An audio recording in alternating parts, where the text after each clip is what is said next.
Marathon for Children's Wisconsin. Presented by Mars on 96.5 WKLH. Doreen, a dog wearing a Tito's vodka collar is after our own heart here. Not all heroes wear capes. Some of them wear collars. And we waited till we were in the home stretch here to really bring it home with one of the pet therapy dogs here at Children's. So one of my favorite services that Children's offered, and it's all volunteered and donation driven. So your donation today helps support Children's growing therapy dog services, providing enhanced care to patients and bringing smiles to pretty much everybody in this building, but especially the kids and the families. So let's welcome Jenny and Otis, along with Megan Hughes, who's the manager of volunteer services at Children's. Welcome. Thank you both for being here, and Otis. Thanks so much for having us. So how long have you had Otis?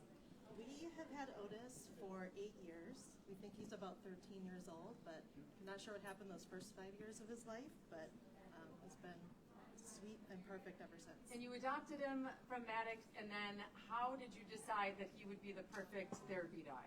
Yeah, actually his vet was the one that thought he'd be a good therapy dog. They kind of have a sense of it for that, of course.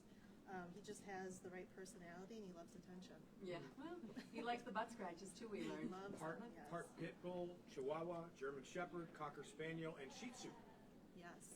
So that is quite the combination, but it seems like he's absolutely perfect. Now, in order to be a Children's Wisconsin therapy dog handler, volunteers must be nationally certified through 2 of the vetted therapy programs, therapy dog programs, and then complete internal training and evaluation. This is quite the process, Megan. Can you tell us a little bit about that process? Absolutely. So all of our volunteer handlers do such inspiring work and support the operations for those in our care.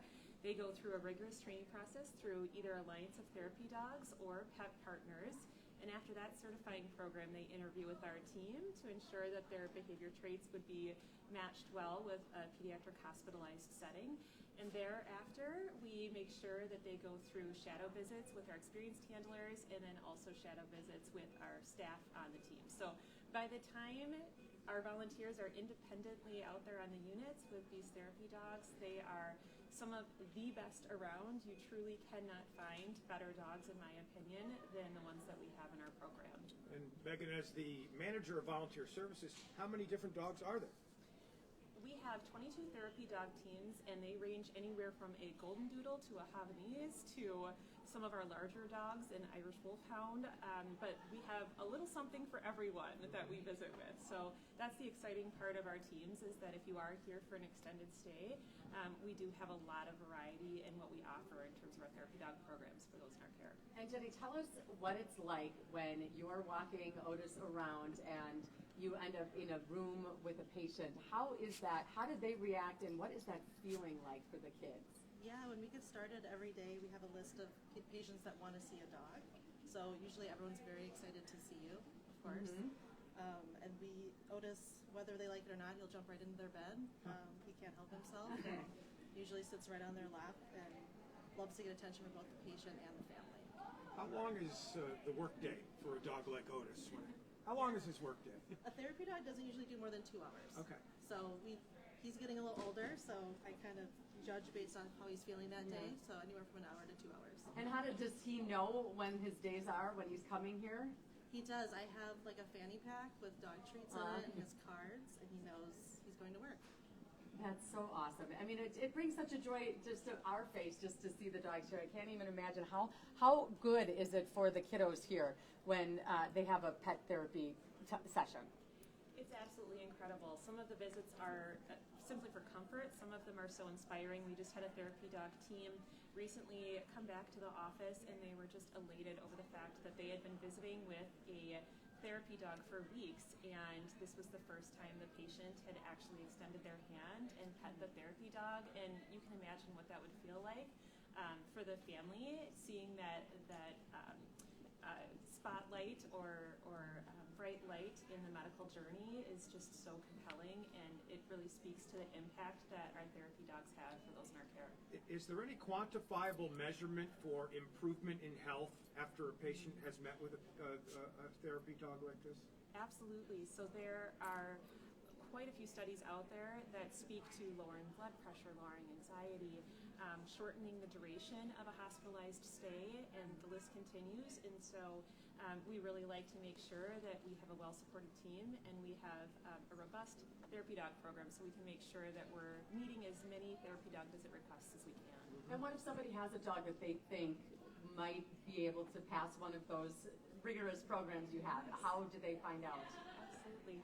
We are always looking for therapy dog teams, so please reach out to us. We always love to connect and share our story and what it takes to become a part of our volunteer community here at the hospital. So we always encourage individuals to check out childrenswi.org/volunteer at hospital and search for our therapy dog program.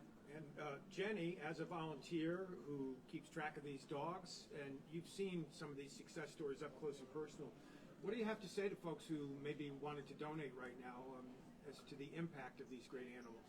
Yeah, Children's Wisconsin does an amazing job. The nurses, they're the best in the business. And the kids definitely deserve to have all of these services. And the dogs get their own trading cards, right? And then you hand those out to the kids. They're very popular. Then those come from the donations. That's how we get to make these trading cards that the kids get. So that's why we're here asking for your donations, 414-337-9554, or you can text WKLH to 51555, or go online, childrenswi.org/Miracle Marathon, WKLH.com. We make it so easy for you to donate so we can keep programs like pet therapies in the hospitals and keeping those kiddos the healthiest in the nation. I'm looking at Otis's trading card right now, and it says his favorite food is meat treats, big surprise. And his favorite hobby includes sunbathing and wildlife observation. Well, that's great. Watching the squirrels and birds, I'm sure. Mm-hmm. Thank you guys so much for being here and sharing Otis with us. Are you going to walk him around today to see patients, or was this his only visit today? This is his only visit today, but I think there's a few people who want to see him on the first floor here. Okay, there's definitely a few people back there that want to see him too. So thanks again for coming and sharing your stories. Thank you so much. On behalf of Megan